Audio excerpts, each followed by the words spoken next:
All right, so we start here, we click this, and let's just stand back here.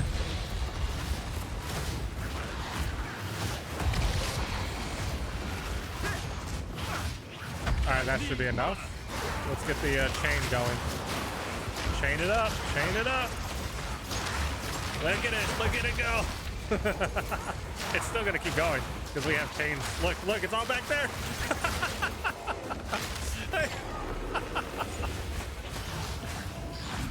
Oh no, though. Oh no.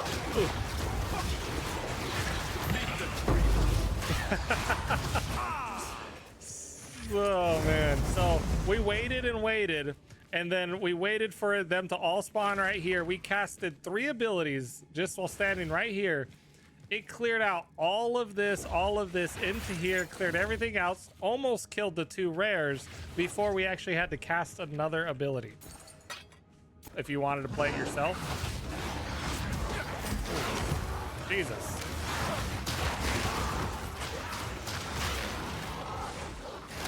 We still got spreads going. We still got spreads going. I don't even have to cast. All right, we're good.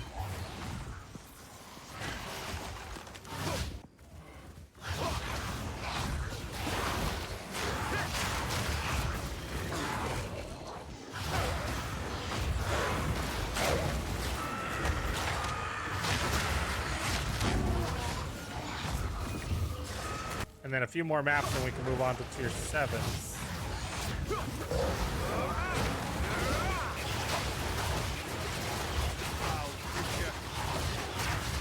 Chaos resistant. That was chaos resistant right there. Didn't look like he was resisting shit. My projectiles constantly.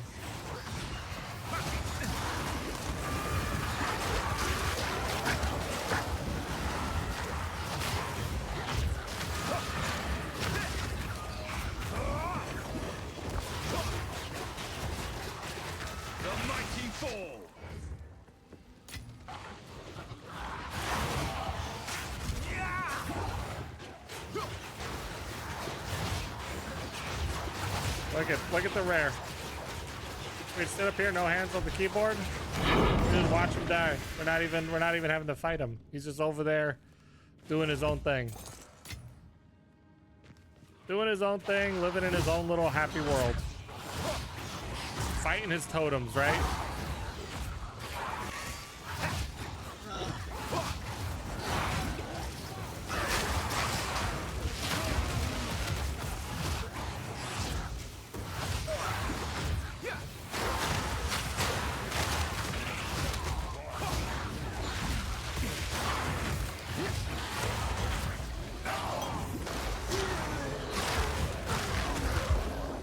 Damn, that's so satisfying. Holy shit.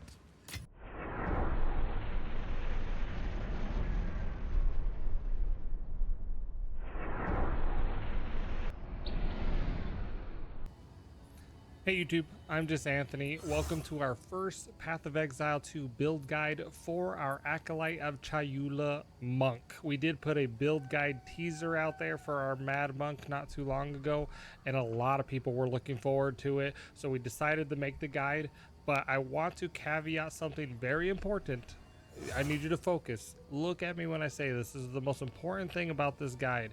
This is a early guide for the build. For you seasoned players out there, you already know it's only been probably about a week, and you got buffs and nerfs going out.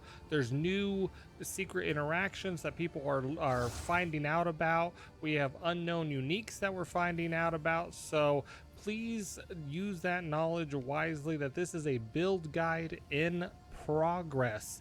Very important. But that being said, it is very fun already, and since the core gameplay mechanic at the end revolves around a lot of mapping and just clearing the map, you don't have a boss at the end of every map.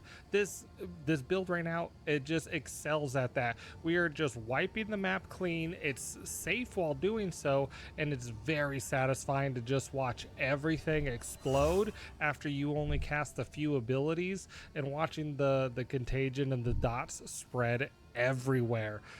So satisfying. But let's not waste too much time. I don't want this guide to be extremely long. I just want you to know that we're going to make upgraded guides in the future to show the progress and the journey of this build. This is the first iteration of it. Keep that in mind. First iteration. All right, we're going to jump into the abilities, the skills and the support gems that we have. We'll then jump into the skill tree. We'll cover the current equipment I'm using right now and what's important about the current equipment. And then we'll cover a quick leveling section for the early game for those people that are going through the campaign and what your skill tree should look like early on to help you. And then we'll round it out with some community goals that I want everybody to take part in, and then the future plans for the build. Let's jump right on into it. All right, so moving into the abilities, we want to start off on our wand. We have mana drain. We're not using mana drain. We put mobility on there, we put encumbrance on there, but it's not something we're actively using. This is just because mana drain has a hindering effect. So that's where we have it. Mobility plus hindering in case you do cast it. If you have Chaos Bolt on your wand, that's fine too. You can actually use Chaos Bolt. You'll still get the 50% chance to split your projectiles with Chaos Bolt from our skill tree, which is kind of nice if your wand does have Chaos Bolt. Going into our ascendancy, we have Into the Breach. This allows us to see flames of Chayula on the ground. So if I run around, you see all of these flames right here. Each one of them do different things. The blue flames will give you 14% mana. The purple flames give you 14% damage, and the red flames give you 14% health back. And as you see, they are everywhere. You just run through the map as you're clearing the map, and you pick them up and give you constant sustain and constant damage. We were up to 7 quick stacks of damage right there, and that's 14% increased chaos damage per stack. It's nice. You just have to be very good at picking them up and paying attention. It's an extra thing on the screen that you have to be paying attention to, and don't ignore it because it does actually add up. Moving down, we have Despair, which is our curse. This is putting a minus to the chaos resistance of a group of enemies because we have it as a castable AoE. The supports we're using on there is Decaying Hex to give us a damage over time dot on the target, which is very important. I'll explain when we get to our totem. We have Impending Doom, so when it expires or the target dies, it blows up, which is giving us that screen-wide clear for all those explosions. We have Heightened Curse to increase the effectiveness, and then we have Inspiration to reduce the cost. The reason we have Inspiration is because Despair costs so much mana once we have all these. This is reducing it by 40%, and it's still costing 365 mana right now. A lot. Without Inspiration, it's going to chunk your entire mana globe. Be careful. So, you know, I would say probably get this earlier on than probably Heightened Curse. I would get Inspiration first and then Heightened Curse, because that's one thing I did early on as a mistake, and it was hurting me so much when my mana was just getting 70% or 60% chunked every single time I try to cast my curse. Essence Drain, moving on, is our main damage ability. We can actually, at our current state, because it's level 25, we can just clear normal mob packs without the need of any other abilities other than Essence Drain. We are going to throw out an Essence Bolt that's going to connect with the target and leave a damage over time dot with them. The supports we have on it are Chaos Mastery to increase the level of the Chaos, Swift Affliction, 35% more damage with the damage over time dot that it's doing. Please note that non-ailment damage, poison does not constitute a non-ailment. Poison is an ailment. This only works with chaos damage over time abilities. You can scroll over ailments and it shows you a list of the ailments. Chaos damage in itself, like Essence Drain, like Contagion, are their own separate damage over time dot. They are not an ailment. Remember that. It's important if you're trying to theory craft and you think poison's going to work on this build. Poison's completely separate from chaos dot damage. We have Intense Agony. This means the first time the target gets hit with our Essence Drain and the target's at full life, it's going to get a 50% greater dot on them. For the more it's so nice. It's so much damage. You always want to be using Essence Drain first before any other abilities. And then we have Pierce on our Essence Drain, so it'll go through the targets. Now, Pierce says it deals 30% less damage, but that is only for the initial hit of the projectile. So you have the projectile, and then you have the damage over time of the projectile. If you shoot it, it pierces the targets, and on our skill tree we have a 50% chance for it to split into 3 projectiles, which is amazing. It says 30% less damage, but that is not affecting the dot. So you're still going to get the full value of the dot for piercing multiple targets and shooting multiple projectiles. You can clear whole waves of normal enemies by just throwing out a few essence drains and not even worrying about any other abilities. It's fantastic. Going down to Contagion. Contagion is very important. I want you to read the 3rd line. It says debuffs deal 100% more damage for each time it has jumped. So the first target that you put your Essence Drain, your Contagion, your Despair, all that good stuff on, you want to kill that first target very quickly so it can then start spreading, and then Contagion's going to do its most work. It's going to do the most damage after it has already killed some targets and spread. That's why we want to chain the reaction as much as possible. We're going to do that by hindering the targets to slow them down, to clump them up. We're going to do 40% more area of effect to increase the jumping radius of the Contagion. And then we're going to do Chaotic Freeze. Chaotic Freeze means any chaos spell hit on the target is going to do build up. Well, Dark Effigy actually is spell hits, and it's chaos spell hits. So because we put Contagion on the target with Chaotic Freeze, and then you throw down a Dark Effigy if you're fighting like a rare target or a boss, this is now going to build up freeze on the target from this. It's amazing. Moving on to Dark Effigy, we're going to have our totems.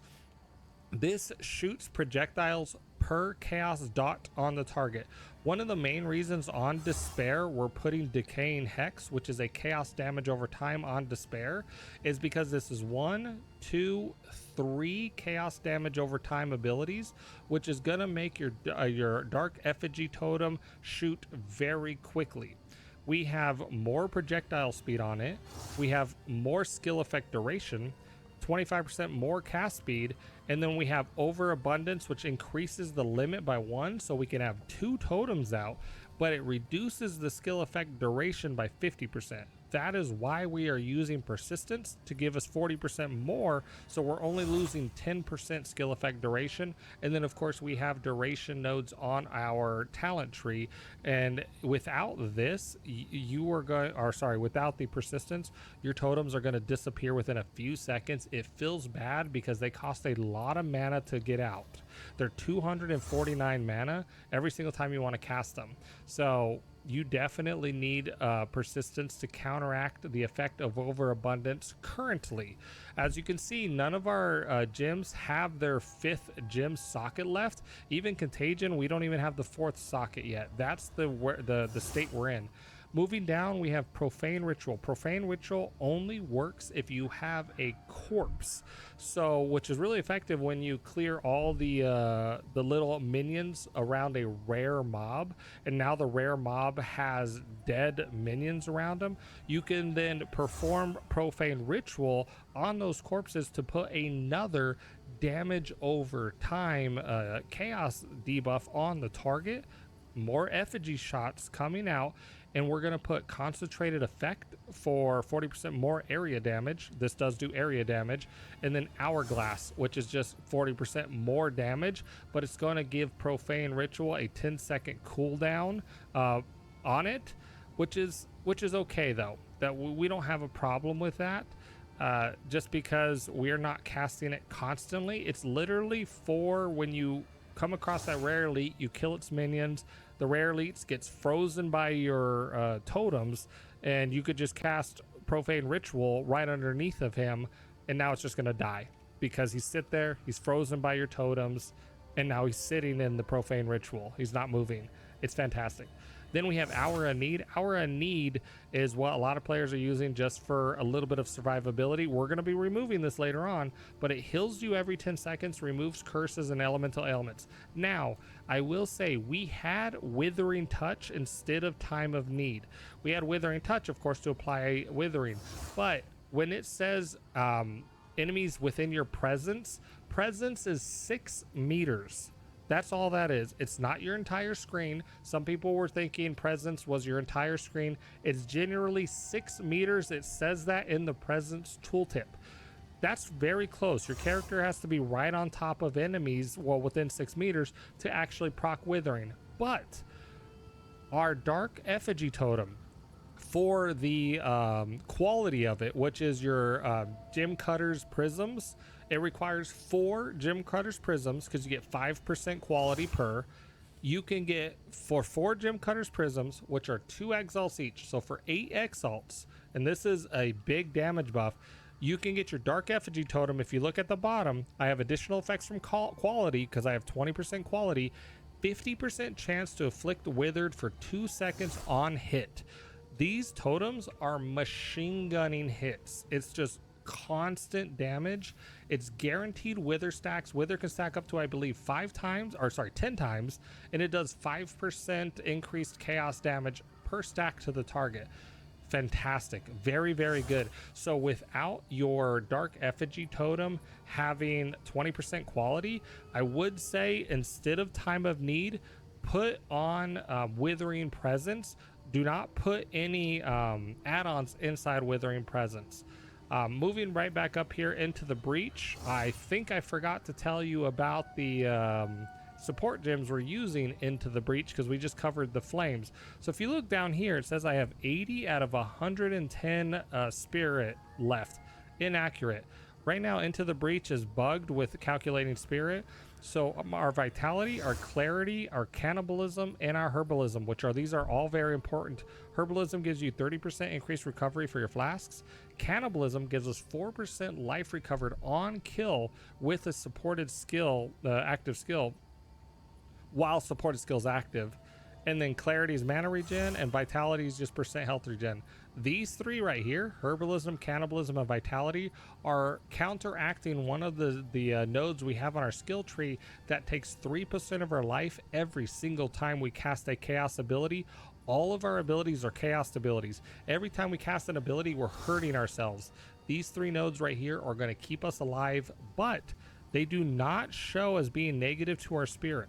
They are, though. This 20 spirit, 10 spirit, 15 spirit, 15 spirit are taking our spirit. The game is bugged. This should say 20 out of 110. If I go to put on another spirit ability right here that costs more than 20 spirit, it's not going to work. It's not going to turn on. So just, keep that in mind. All right, guys, that's enough of the abilities or, the skills and the skill gems. That probably took a while to go through. I wanted to be very thorough. Let's jump over to the skill tree real quick. All right, guys, working into the skill tree. Here we are an Acolyte of Chayula. Let's go into the ascendancy first. We just have our 4 ascendancies. We haven't even spent the time to go get our 5th and 6th ascendancy yet, but going down, we have Waking Dream and Lucid Dreaming. This is what allowing us to see those flames of Chayula to get that health, mana, and damage we talked about in the skill section. For our 5th and 6th, we're going to get Chaos Resistance, 10% maximum chaos resistance, and chaos resistance is doubled, so we're going to be extremely tanky to chaos damage. It's going to be wonderful. And then we have chaos damage right here and reality rending. Reality rending is mostly going to be most affected on our effigy totem. Our effigy totem is doing a machine gun of spell hits, and this is just going to make it where the effigy totem is just all over the place with damage, but no matter what it's shooting, it's always going to be doing extra damage. Whether it's 25, 50, or 100, every single one of those projectiles is going to be doing extra damage from our effigy totem. This is going to be a pretty nice single target buff for our totem. Late game, I will say that we are probably thinking about doing a transition where we're going to transition over to darkness. Now, the darkness, all of these nodes, darkness is only really good once our character is high level because you get darkness per level of your character. And then also all of these maximum darkness nodes, and then the reduced darkness reservation duration, all of these are very important to make this work.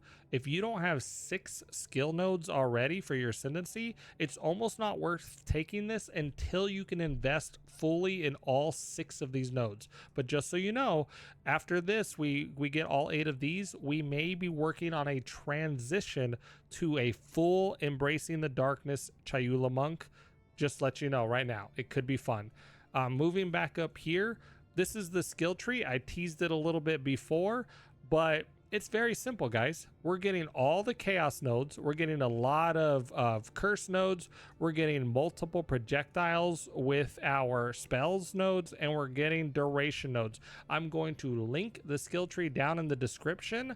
I'm not going to cover a lot of information on the skill tree of why we're getting these, because I honestly believe that if you go through, look at all these nodes for yourself when you load the skill tree, you're gonna understand. Now, what I will spend time with is the next section over after equipment, is we're gonna cover leveling in the progress of getting the skill tree, okay? So if you want a more extended view of information on the tree and where you should be going and how you should be doing it as you progress through the game, go to the leveling section of the skill tree of this guide, all right? But for now, let's move on over to the equipment for the character. All right, guys, going through the equipment real fast before we start. I want to tell you guys, if you're a new player and you don't know how important this is, your resistances, they can go up to 75%. It is not a recommendation to go to 75%. It is an absolute requirement. You must do it. Get all of your resistances to 75%. It's the way the game has been balanced around damage from the enemy mobs. You're taking 75% less damage from all of these sources when you have that much. And you can even, there's ways to get even higher than 75%. Like I was talking about our skill tree where we get 10% more maximum, we're gonna have 85% chaos resistance when we're done. We have 14% right now. I cannot wait to get 85% chaos resistance. It's going to feel so good. You can laugh at the chaos damage that's going to be coming. It's going to be great. Anyways, moving on over to our items. Let's start with the wand, and I want to emphasize that damage for your character is the biggest thing you're going to get is plus level of your skill gems. Preferably for us, our chaos skill gems. So you see right here as this wand, this is a medium budget wand. I think I got this thing for like 6 exalts. It was kind of a steal when I was using the trade market, but I got it for like 6 exalts. Amazing. We have spell damage, we have chaos damage, we have +4 to level off chaos spell gems, we have some intelligence, which is bonus mana, we have a little measly mana on there, and then we have mana per enemy killed. That's fantastic. Great wand. The biggest damage we're getting from this wand though is the +4 to skill levels. That is the main priority you want to get on your wand, is skill levels over everything else. Skill levels. Going over to our focus is what we have over here. We have +1 the level of all skills, so this is giving a little bit of damage, but our focus is also showing up our defenses for our resistances. We have a ruin on it for 12%. We have 56 mana, 40% cold, and 30% lightning, and then it has a lightning damage on it, which does nothing for us. So obviously we have a lot of room to grow. The plus to level of all spell gems can get higher than this on your focus. So can't wait to get more damage there. Our necklace, we have a spirit necklace. It allocates open mind, which is mana regeneration. We have a little spell power, life, mana, +2 to all of our skill gems. Again, that's a lot of damage. +12 to all attributes and +5 to strength. This is a good middle tier wand right now. We can go more than +2 on a wand, or on a amulet, sorry. That just means more damage later on. We have a lot of room to grow. Same thing with our wand. +4 is not the maximum. We can go higher than that with plus levels. So it just shows that our build has a lot more investment to do. All of the rest of our gear, our helmets, our armors, boots, you know, everything else is just shoring up health, armor, fire, cold, lightning, chaos resistance, whatever we need. I'm going to show you, I have a couple bad items. Let's go over here, look at our gloves. 81 life, 14 mana, 30%, 36% fire. That's it. It's got a measly 74 armor and 25 energy shield. I had these gloves for a while. These are terrible gloves. We could do so much better than this. It's a work in progress.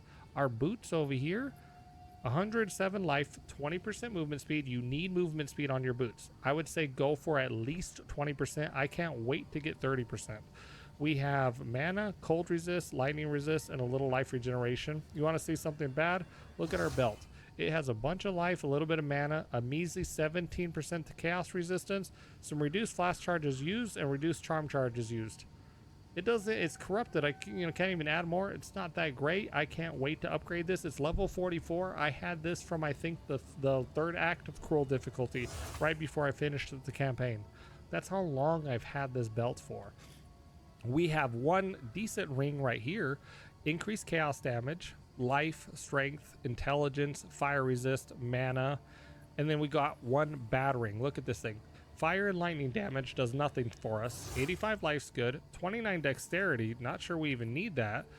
26% cold, a little mana, and 5% light radius. We can upgrade this very easily to something else that's going to give way better value. So what you saw in the gameplay footage right now at the start is just this gear I have right now, which has a lot of room to grow and to optimize. And once we do get this gear better, it's going to open up some avenues to change our build up a little bit and experiment with new theory crafts that we're coming up with that are very gear dependent. All right, let's move on over to the leveling section of the skill tree, which is only for those new players or people that are interested in the leveling process of how to make the campaign easier.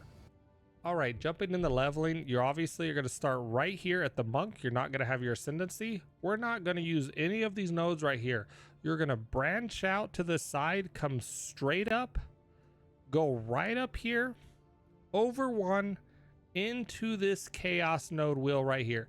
The reason we're racing to this chaos node right away is by the time you level up enough times to get here, you should easily already have your Essence Drain and your Contagion, which are your main two abilities you're going to use for the entire game, the entire campaign. These are going to give you chaos damage and skill effect duration, which are both great nodes to have early on because it's going to increase the damage of our chaos abilities and increase the time they're going to be on the targets, so you don't have to reapply them, and they're going to be on the targets long enough for the targets to die and then spread. From there, we're going to go straight up.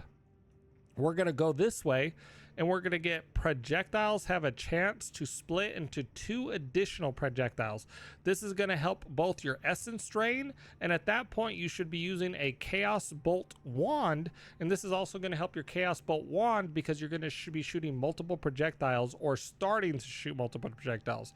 From there, after you got this projectiles, go straight up all the way to the end, over one, and go through this spell damage projectile wheel right here. The reason we're doing that, we want to get this 6%, 6%, 6%. We have 20% projectile speed, and then we have spell damage, speed, and spell damage. Not a bad wheel, and these 6%, 6%, 6% grouped with this down here give us 50%. So come up, over, one over, get your duration and your chaos ability damage. Come back up here, go this way, get your projectiles, go straight up, one over, get your projectiles again. That is your core starter, and now both your Essence Drain and your Chaos Bolt from your wands that you're going to be leveling are going to have a 50% chance to shoot 3 projectiles in a cone instead of 1 projectile, which does not feel good. 1 projectile does not feel good. 3 projectiles feels great.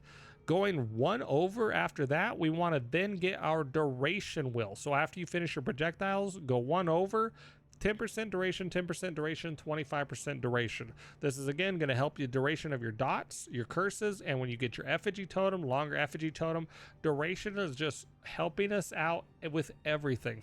From there, we're then going to go back this way, work our way down, come up here, get these chaos wheel right here, bonus chaos damage, and then chaos, 11% of damage is extra chaos damage. Get this wheel right here.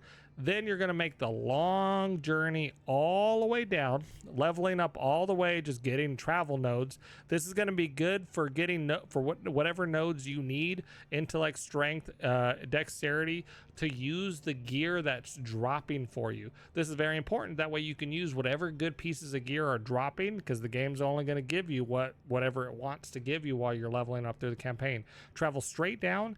Let's get this super juicy chaos wheel, one of the most important chaos wheels of the skill tree. You have 7% chaos damage going all the way around, but a huge damage boost, especially when you're playing the campaign, is +1 level to all chaos skill gems. Phenomenal damage increase. After you get this skill wheel, let's head back over here. We're back into the middle of the tree, then head straight down, and let's start earning this wheel right here. This is a dangerous wheel to get. That's why we were waiting and coming back after we got a lot of other wheels, because we have something called Event Horizon. It's going to give us 53% increased chaos damage, but we're going to lose 3% of our life and energy shield every single time we cast a chaos skill.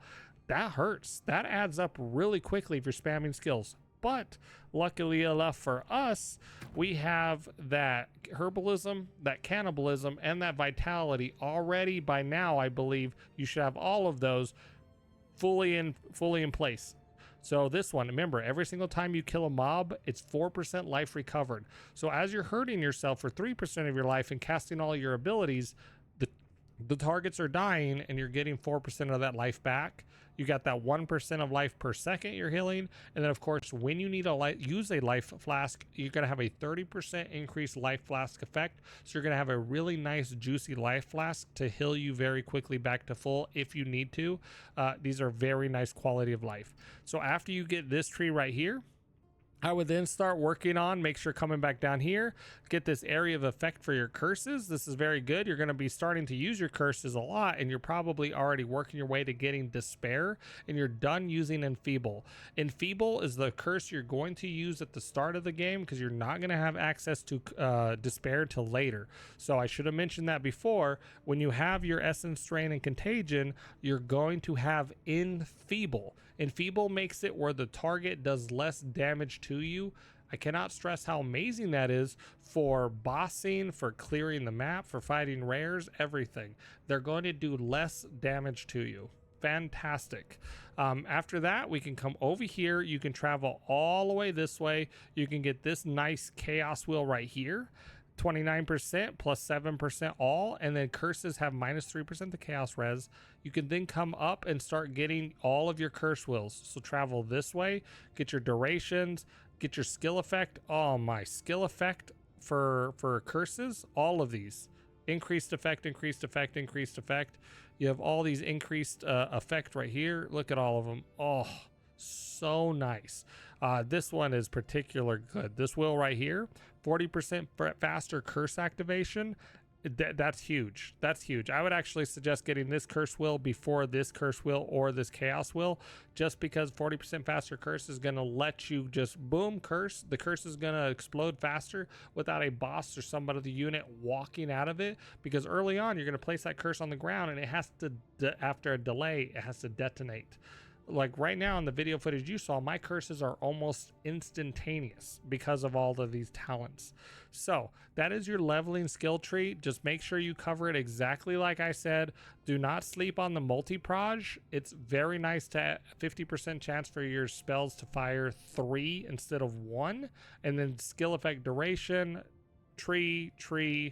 Pretty simple, guys. Pretty simple.